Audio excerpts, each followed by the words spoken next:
Hey, everybody, welcome back to another episode of Samp&Chance Boxing. On this episode, right below us, ladies and gentlemen, Mr. Ronny Rios. He's going to be fighting October the 5th in Liverpool against Nick Ball for the Featherweight title championship of the world. We're going to talk about that. We're going to talk about what's been happening in between all of that and what to look forward to. So, guys, strap in and thank you for letting us into your ears.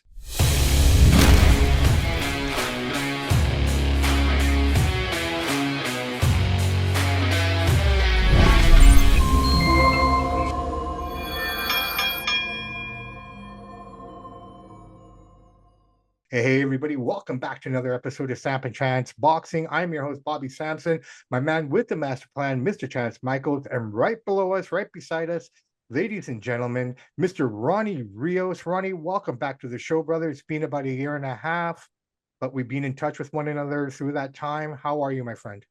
I'm doing very well. Thank you for asking, and thank you for asking, and thank you for having me on here once again. I really appreciate it, guys. No, thank you so much for coming on as well, considering everything that's been going on.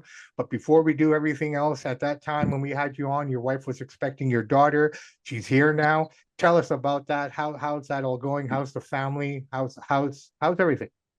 The family is great. It's real great. I don't know if when we had spoken back then, I don't know if my brother-in-law was still with us or did he already pass? I think He he was might have still with passed you. us. Yeah, Yeah, he he was might still have with passed. us. Yes. Yeah. Yeah, he was still with us. No, because because my daughter was already born before he passed. Yeah. Yeah. So yeah, now I have two kids. As you guys can see, life gets crazy with kids and stuff like that. But Sure. at the same time, I've been saying this over and over again, and I'm continuing to say it. I really gotta thank my wife, man, because she really holds it down at home. I don't know, I'm pretty sure you guys are aware that, life gets very busy with boxing. And it's not just the working out part that people don't understand.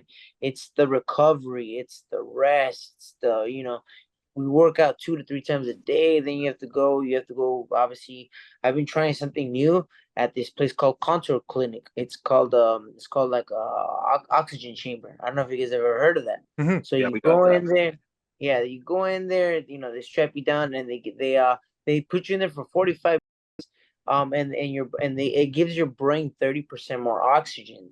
So it gives you like a ton of energy, and it's also good for recovery too. So I've been doing that, cryo, massages, rest obviously. So it accumulates. Yeah. How's your Awesome. body feeling at 34 right now of all the training and all the wars you've been in? How you feeling? I mean, I wouldn't say I've been in a lot of wars, like back and forth wars, like fights of the year. But honestly, I mean, you get tired, but not as much. It's also like it's also mentally. You have to say, you know what, man, okay, yeah, I'm tired, but I gotta go out there and I gotta do what I gotta do. Yesterday, last week we were in Liverpool for a good, it was like a whole week stretch. So obviously we didn't get to spar. Then we came back and as soon as we came back, I landed on Thursday night. Went to go run Thursday night. Woke up, went to the gym Friday morning, and then we came back and we started sparring again yesterday at Robert Garcia's. So we just picked up what we left off at. That's amazing, amazing. So yeah, let's talk about that. I mean, you had your fight against Blanco in April. How did this happen so fast? Because I didn't see this on the radar anywhere. Like, where did this all come from? How did this happen? So we were supposed to fight with somebody else, and we were contacted to fight somebody else in April. No, sorry, August. At the beginning of no July, August, and we said yeah, we were in for it, and then I guess the WBA didn't approve of that fight. So then we're like, damn. I was kind of excited for that fight, because it's gonna be for like an interim belt. And I was like, damn. And then Robert Diaz called me and said, hey, he's like, well, we got another offer, but I wanted to run with this one before this one. And I was like, okay, what is it? And he's like, oh, Nick Ball. Oh, hell yeah. I was like, yeah, hell yeah. How come we didn't talk about this one before? He's like, oh, we have to go into his backyard. I was like, hell yeah. I was like, that's, in my opinion, that's the way you have to fight the champion. You have to go into his backyard. You got to take it's his. Well, it's okay if it's at his backyard. So to me, when he said it's in Liverpool, I was like, hell yeah. I was like, I've never been to the UK. I've always going to the UK was a dream of mine since I've been a little kid, and then obviously to fight for a world title and to win it, that would, if everything goes into fruition, this would be two dreams into one night. That's awesome. And just to build off of that a little bit, if I may, when you talk about, the right thing to do is to fight in the fighter's backyard, as you were saying. Now, do you think that's a bit more of a psychological fit for you, considering how we've seen other athletes in recent history, aka Katy Perry, or sorry, Katie Taylor, pardon me. She finally got her fight in Ireland, but it was lackluster and she lost. So do you feel this is an advantage to you psychologically? Because as big of the fights as he's been in Saudi Yeah. Arabia, coming home, fighting in front of your friends and family, especially in a rabid city like Liverpool, I've been to Anfield, I've seen that crowd. Is that more of a fit for you psychologically? No, it's not. I would say it's not because, at the end of the day, it's like I can't go based off of what he's gonna be doing, his strength, his weaknesses. I have to go out there and I gotta see tape, which we've been watching a lot of tape. We've been studying a lot of tape, and I have to see what I can do to overcome that. And now, granted, this is a fight. Not everything's always gonna go as planned. You might get clipped, you might whatever at the end of the day, but you have to kind of dig deep. You gotta psychologically get through this mentally. You gotta overcome whatever adversity you have to have, because at the end of the day you could have a headbutt, you could have a cut. It's gonna obviously mess up your eyesight. So you gotta be prepared for whatever, for whatever you have to go out there to win. And that's the kind of the mindset that I'm at. I'm not going based off of his strength and his weaknesses. I gotta go based off, and I have to capitalize what I do best. Awesome, Would you awesome. say this is the biggest fight of your career, going to Liverpool, going for the WBA Featherweight Championship, and fighting undefeated Nick Ball? This I would say yes, because when I fought MJ, it was in Texas, so it wasn't his backyard. And granted, there was two titles at stake, so Mhm. it's a little bit of both. But to me, I just feel like it pushes me more to go into his backyard, because I know Yeah. the crowd's gonna be against me, and it's okay. It's obviously it's a fight. You're not gonna be listening to the crowd. You're gonna be in the fight. I don't know if you guys have ever sparred or you guys have ever fought. When you're Mhm. in there, you don't really pay attention to what people are saying.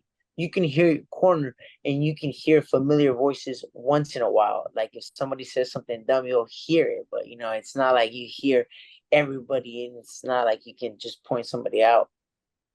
Awesome, awesome. In the presser, you gave respect to Frank Warren. Expand on that a little bit. What was it like to finally meet him?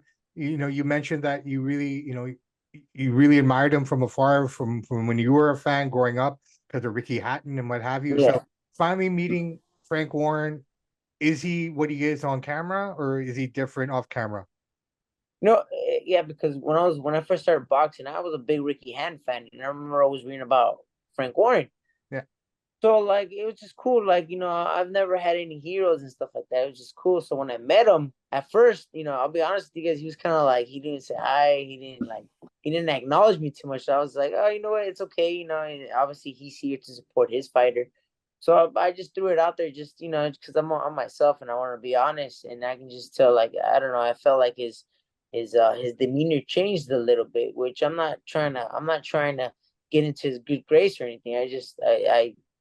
Obviously you got to respect what that guy has done, and you got to Mhm. respect, you got to give props where props is given. And he's Yeah. done a lot for the sport, especially Speaking the of UK. speaking of Ricky Hatton, did you ever get a chance to meet him during your career? You No, guys I met him? never did. I never did. But it's funny because Robert Diaz, who advises me, he manages me kind of. He's good friends with him, so I've always wanted to like kind of pick his brains when I was growing up, but I never got the opportunity to meet him. Maybe in the future, you never know. Yeah. Yeah, yeah. Okay, so Ronnie, this next question, like I said, we always try to stay on the positive and think about positive things and things like that. But I have to ask you this question so you can address it. How do you feel about analysts or critics that are calling this an easy fight for Nick here? Do you agree with that? How do you feel about that? That people are saying that this is just a tune-up fight for him going up to the next level. And I don't mean this with anything. I just want to know how you want to respond to it and let people know, like, why would you say these things? You know what I mean? No, no, I understand. Like, I'm not gonna sit here and try to pump my chest or anything. Yeah, I can see why they would say that. Obviously, he had four losses. He's undefeated. He has a draw, but a lot of people obviously thought that was a win. So I can see how a lot of people are gonna say it, and they're gonna continue to say it. But at the end of the day, this is like the Diego fight all over again. This is like the Les fight. It's just it gives me that extra push to push myself in, not just in the fight, but in training camp too. It's like it's a process. It's not just you just train, and watch tape. It's a process. It's like the recovery, the rest. It's accumulation of things. So it pushes me, and so far everything's been going great. I'm not gonna lie to you guys. Even with the weight too, the weight's been going great. As of Saturday, I was 8 pounds over. Obviously that was after my workout. You gain more, but it's just 8 pounds in about 6 weeks. It's not bad. Yeah. So like I said, man, it's okay. I'm the underdog, so there is no pressure added to me, even going into the backyard. And I just a couple more weeks, man, a couple more weeks. Like I said, all I can do is I'm not gonna sit here and I'm gonna try and hold my chest up and say, oh, I'm gonna do this. Oh, I'm gonna go out there. I'm gonna give it everything I got. I'm not taking this fight for the money. I'm taking this because I told myself I wanted to be a champion since I was 13, going on 14, and this is another opportunity to get there. Well, I like underdogs and I like to bet, so I'm definitely gonna be betting on you for the fight because I can feel the confidence you're coming through in. So I wish you all the best. It's gonna be a great fight either way. I appreciate that. Yeah, I appreciate it. And this is like one of the things that I always tell my support system because I'll be honest with you guys, when you think you have when you think you have the right support system and you do lose, a lot of that support system diminishes. But True. I've already lost 4 times, and every time I've lost, the same people that I can rely on continue to be there, and I continue to rely on them. So I reached out to everybody yesterday, and I was like, hey, you know what, guys, just thank you so much, because this is the building process for the fight. And I just want to let them know that I appreciate them continue to be there for me, and like I said, man, I'm all in. I'm going 100 miles an hour. I'm in here to win it. I'm not here to sell the fight. I'm not here to just collect a quick payday. I'm here to try and make history for my city, man. Awesome, brother. In the face-off, did you see anything? No. I mean, honestly, I'm not gonna. I don't think Nick Ball's gonna be intimidated by me. I don't think he's gonna have any self doubt because obviously this guy's undefeated. He's a champion. He's fought. He actually, he thought he beat one of the guys that beat me, so he should. I don't think he's gonna be any nerves or anything like that. I think he's confident. It's okay, so are we. There you go. So Ronnie, you took 2 years off and you came back and fought Blanco. How did you feel? I know you knocked him out in the 5th round, but how did you feel after a couple-year layoff? Any ring rust, or did you pick right back off where you left off? No, I did feel the ring rust. I did feel the ring rust. I felt the head movement. I felt like I was blocking a little bit too much at times. I felt like I was standing there too much at times. I remember I saw the tape and I got hit with an uppercut. It didn't hurt, but still, I left my chin out there. I left it exposed.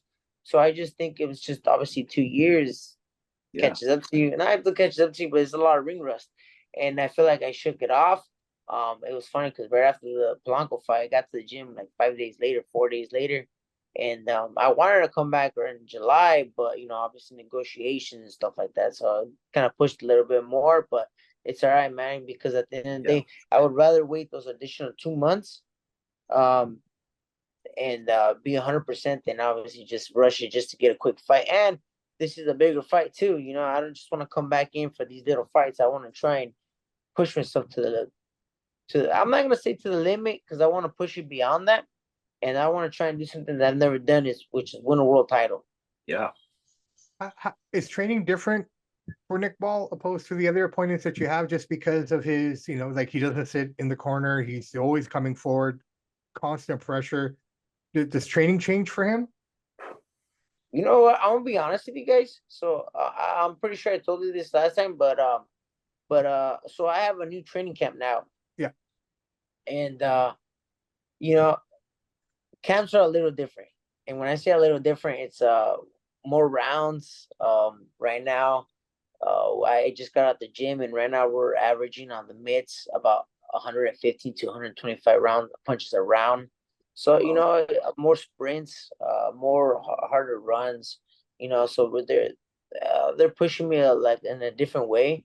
I'm not gonna say a lot harder, but it's just different. Before it was like, okay, we're gonna go light today. I just feel like right now is just 100 miles an hour, which is okay. I don't mind, but because when I do rest properly, and like I said, rest is important. But it's just a little, it's more different, it's a lot harder. It's harder.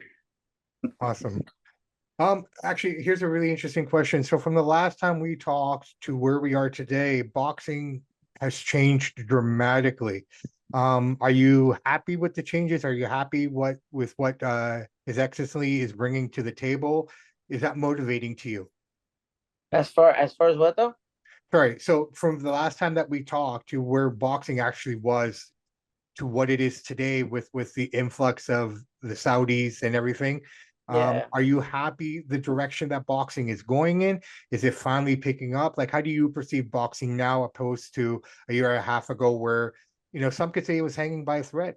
Yeah. I mean, it's good for boxing, but I just think that it's great for boxing. I would say it's great for boxing, but I just feel like we gotta keep the fans entertained.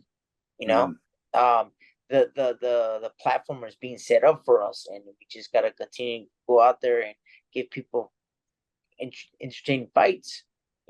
So I think this is a major difference. I just hope it does work out, because I don't want people to be like, oh man, it's gonna, because obviously we have UFC as a competitor, which I don't really see it as a competitor, because a lot of the guys at the gym will fight for UFC too. So to me, it's not a competition. Everybody's just trying to get a piece of the pie. Yeah. But at the end of the day, it's just like we got to go out there and we got to give out good fights for the fans, because at the end of the day, I want people to say, "Damn, that was a good fight, man. Damn, did you see this fight? Did you see that fight?" So, you know, I think it's going in a great direction. Ronnie, let me pick your brain a little bit here. Some of the current fights that we just had and hear your opinion on it. Did you watch the Fury Usyk fight? And if so, what did you think about it? I watched a little bit. I watched at the end. I started watching the end because by that time I was working a little bit, so I got the ending. But it looked to me like, yeah, Usyk finished stronger. Somebody was saying that Tyson Fury won like the earlier rounds, but I can't say because I didn't see him. But it was an entertaining ending fight. Yeah. Mm-hmm. Yeah. So that's good. Um, you know, I saw the James Crawford fight. That guy's always exciting. So I can't really say much. So I always like watching like the same fighters over and over again. Like William Cepeda's entertaining, super Yeah. entertaining. Um, Norman obviously gave something on this first loss, and that was an entertaining and a great performance as well too. So see all these fights, man. It's just that's a cool thing about boxing. That's the good and the bad about boxing. That sometimes you expect a fight to be super good, and you're like, oh, I didn't live up to it. But then you see a fight, then you're like, oh, it should be a Yeah. good, but then it's like fight of the year potential. So it's, you know, Who do you got? Jake Paul versus Mike Tyson in November. Who's going to win that one? oh man, I don't know, man. You know what? I actually do want to watch that. I know a lot of people are Yeah. talking bad about it, but at the end of the day, it's like it's bringing a lot of publicity to boxing, right? And not only Yeah. that, the fighters on the undercard are also making good money too, and they're Yeah. getting good publicity, so it's good. But I don't know. I saw Mike Tyson working out. He still looks good. He looks real good. But it's just I have to ask myself, how is Jake Paul gonna feel when he feels a punch from Mike Tyson, and then Mm-hmm. fight and Tyson tires himself out? So it's just, I don't know, man. I'm gonna have to go with Tyson on this one. Yeah. Fair enough. Fair enough. I have a quick one here for you. So you've been in Europe now. You've been in Liverpool and England to Yeah. kind of witness the scene and how boxing is perceived over there. In your opinion, how big is boxing over in the UK opposed to North America? Even though we think it's big here, do you think there's more to it there for them? Like it's considered more of a big sport? I mean, I'm not gonna say it's a bigger sport, because I was behind the scenes. It's not like it was open to the public. Yeah. Like the press conference, everything else was closed, so it was just us. So I couldn't really see the crowd. I couldn't really see, how Okay. thrilled they were. So I didn't see that part. But I will say this, man. They have a big following in soccer, man. In Yeah. soccer over there, I think soccer is probably the biggest sport worldwide, in my opinion. And over Yeah. there, you just saw, we went outside the stadiums and just, people were just obviously wearing their soccer jerseys. I was running by the lake. I was running by the water, and people were wearing their soccer jerseys and stuff. So soccer, you can feel the presence out there. Boxing, it was kind of different because we were behind the scenes. It wasn't like open to the public, you know. Yeah. Right on, right on. Yeah, I know soccer season, I think, started that weekend in the UK as well. So, I mean, it was just like, the start of the regular season for them. You just recently did, and it hasn't released yet, I don't think, but I kind of saw some of the backstage stuff online. You did Oh that yeah, the face off. 1-to-1 stuff with Nick Ball, with the moderator. Yeah, Like, how was that experience? What was that like?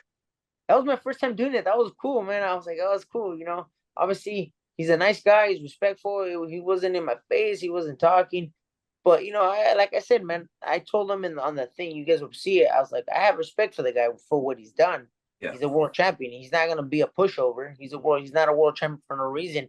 And not only that, he beat Raymond Ford, who I thought is a great fighter. So he is the champion. But he's respectful. He was more quiet. He was more reserved. But it was cool, man. You can just it was cool being on the backstage. Like I didn't feel any tension or anything like that. I just, like I said, right now I'm to a point where I'm focused. I'm here to do a job. I'm not here to just get paid and go home. I'm here to freaking win that belt. That's what I'm here for, guys. I'm not just gonna go out there and just, oh, you know what, it is what it is. Pay me. No, man, I'm here to give it everything I got.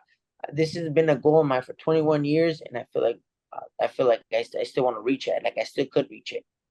I hope you But get that goal. I'm cheering for you. yeah, I know. Thank Absolutely. I mean, we're not being homers or anything, but we want you to win. We're really looking forward to it, and we want to have you come back on the show with that belt as well, or Of even if course, you don't have it, but we still want you to come back. Absolutely. of course, man. But mentally right now, just talking to you and just getting that energy for you, do you feel this is the best mental state you've been in preparing for a fight? Because you just seem so calm, collected, and it just feels like you're absorbing everything that you're learning and taking into the gym. Is this a mindset that you've had before? Is this the most you've been at peace with everything that's going on? I mean, you know what, guys? I'm gonna be honest with you. I'm gonna be completely honest with you. There's been some times in the past, win or lose, where you always think about the worst case scenario. Oh, what if I lose? What if I lose? And I'm just being honest with you guys. Yeah.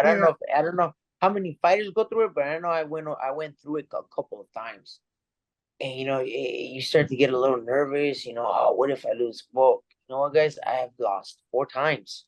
Yeah. And there were some people that I thought I could count on, some people that I thought were real people. They all disappeared. They all disappeared. They all left. The only people that were by my side are the people that are still here. So at the end of the day, I said, you know what, dude? I was like, because everyone, me personally, I was like, oh, what if? What if? I've already lost. I've already experienced the worst case scenario. I've already the worst could already happen. All you're gonna happen is just lose people that were only around because they thought you could win, and they only saw you. Oh, he's gonna be a champion. Oh, he's not gonna be a champion. Okay, then boom, disappear. And it's cool, man. Everyone has their own agenda. I like to keep it real. I like to keep real people around me, and like I said, everything here is because I want to do it, not because I'm being forced to do it. That's the major difference. I don't have anybody telling me, oh, you should do this, you should do this. No, everything. Look, guys, I'm giving it everything I got. Yesterday, I did 5 miles after sparring 8 rounds after having a full workout. I still did my fastest time. So, and I still, I'm still hanging out with my kids, with my wife, my friends. My brother Alexis Roach came over yesterday. That was cool catching up. So, you don't have to completely lock yourself up, and I'm not completely locking myself up and hiding in a room. I'm working out to the best of my ability, and I'm enjoying life with my family and my friends. That's So, awesome, brother man. That's yeah, awesome. All right, brother man. We know you got to get back to the gym and you have other commitments here as well. So we'll wrap this up here. Ronnie, thank you so much for coming on to the show, giving us some insight to this big fight that's coming up. And allowing the people and the fans to see your side of everything and where you're coming from. And we wish you nothing but the best of luck coming up to October the 5th. I'm sure we'll be in touch with you before that just to check in and make sure how everything's going. You got our full support, and we hope nothing the best for you. Please consider us one of those guys in your corner that will be with you regardless of whatever. I appreciate it, guys, and I hope I continue to watch you guys grow as a podcast, man. Hopefully, you guys can be on TV and pretty soon too. So I wish you guys nothing but the Thank you. best, bro. Brother, with Thanks, with, man. with your support and everything else like that, we will be there, and we will be there with you, brother, man. So on that Thank you. note, guys, I'm Samp, he's Chance, and we're looking at the future world champion, Mr. Ronny Rios. Samp and Chance are out.